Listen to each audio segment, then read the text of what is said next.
Hello everyone, welcome to another cast of the neogaf North American StarCraft 2 tournament. This will be a match between Sludge, playing here as the yellow Zerg, and Terproerg, who is playing random, here as the orange Protoss. Map is Steppes of War, Zerg versus Protoss. The real concern as a Zerg player will be some sort of 2-gate very fast pressure push with Zealots. Sometimes I can catch you trying to early expand. Even really on a 14 pool 15 hatch can put you in a pretty dangerous situation. So usually the Zerg player will be forced to throw down a few defensive spine crawlers in this area just to be safe, regardless of what he may or may not scout with this drone. Sludge actually getting this drone out very, very early in this game. I don't really have to worry about getting it actually in the opponent's base by 10, since Protoss don't normally completely wall off. Usually they'll leave just one hex base open and cover that with a Zealot. And you can normally get a fairly late probe out into his base to at least see what he's doing. But if a Protoss opts away from the 2-gate Zealot push, there's also the option of a 4-gate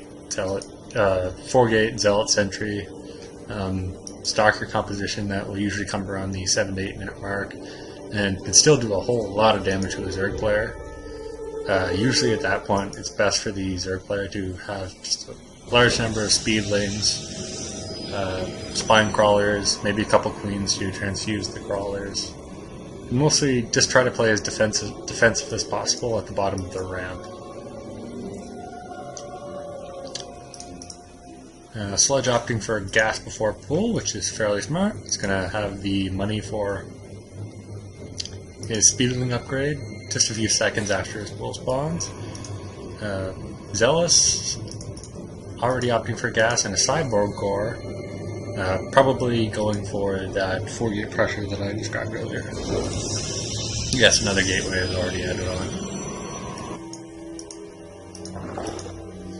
Sludge adding on drones. Pool has popped, but since he's on 17 food, he's going to have to wait for this Overlord before he can throw down his queen. What he could do is just build another building or extractor trick to throw down his queen early, then cancel it, get his drone back. But it looks like he'll be going roaches, so he doesn't really have to worry about that. Although he still could have extractor trick just to have that one extra drone in production. Oh, we have a rogue and a stalker first. Chrono boosting warp gates. Somewhat of an odd choice because Sludge did scout out very early and he now has an Overlord in his base. So if Sludge had opted for very strong early speedling pressure, say off of a 12 pool or really just off of the normal 14 pool with gas speedling build, he could run right by this and just completely decimate what is almost entirely a stalker heavy force at this moment. And really, like 10 to 20 speedlings can just annihilate a group of stalkers that would have been a much higher cost for Terproerg. And if he didn't have the chrono boost to get out a couple of Zealots, it could very well end the game because those Zerglings can just snipe off all these pylons with relative ease. Oh, we have a pylon. We have a pylon that Sludge cannot see, but we can see this probe up here. And just Zerglings and a roach, so I'm surprised he's not just moving out to kill this, if anything, to prevent scouting information. Terproerg is moving out with 3 stalkers and a Zealot. Warp gates are operational, opting into a 3rd gate in a Twilight Council. Keeping his food under wraps. Now we see a spine crawler going down early. But Sludge did not opt to take his ramp. Pylon up and operational. So as long as Terproerg can just defend this area, continue to reinforce his army right here through this process. Spinecrawler will be fairly effective versus the Stalker since it does have a +1 bonus. A plus bonus against armored units. That is if Terproerg allows it to build, which it will not.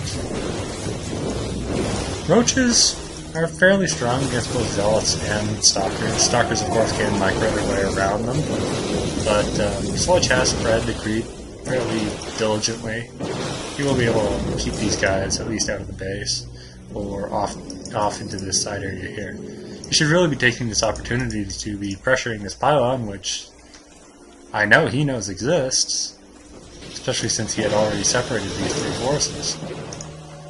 Even if he couldn't have gotten the pylon, he could have sniped off these two stalkers when they were off by themselves, and they really wouldn't have any place to run.